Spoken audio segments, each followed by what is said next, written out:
As homeless advocates break ground on a $4 million facility, the city mulls over what to do with the homeless at its Occupy site.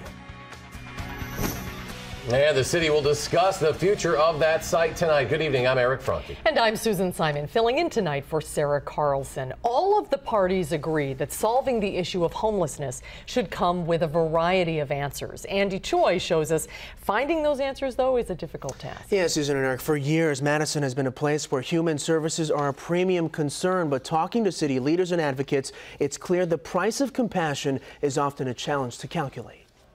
The fact that we are able to break ground on this fabulous new project is due largely to this community. Hope for the homeless rests at 4002 Nakusa Trail on Madison's east side. A new safe haven and affordable housing facility will open 48 units for the city's most vulnerable residents. This is in part the answer. In fact, it's a huge part of the answer. Being able to provide low-cost housing that's sustainable at very low rents with programs to help people that need assistance, this is a big part of the solution. Along the 800 block of East Wash, Madison's homeless are taking shelter in the remnants of Occupy Madison.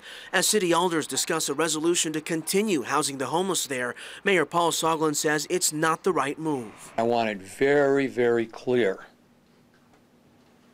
that we do not have the capacity to take care of all of the homeless. But contrast the mayor's tone a year ago when Soglin campaigned for his current position. When we've got schools with 70% of our kids under the poverty line, that is the #1 compelling issue we need to address. There's nothing inconsistent, whether it's anything I said a year ago or 20 years ago, with what I am saying now. Mayor Soglin says poverty is still a priority. The difference, he says, is those living in Occupy's tents are refusing the services of local advocates. Somebody ought to go talk to the United Way, talk to Steve Schooler at Porchlight. To have a campsite for 365 days out of the year simply does not make sense. That's dangerous, okay?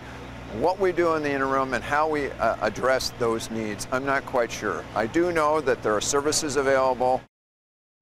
Porchlight Inc.'s new facility comes with a $4 million price tag, about $700,000 of that total coming from the city, the rest from private donors. As far as the future of the Occupy site goes, tonight the City Council will discuss a resolution for Occupy Madison to extend its encampment past April 30th. Boy, that exciting news for the community about that facility. Andy Choi reporting tonight. Thanks, Andy. You're welcome.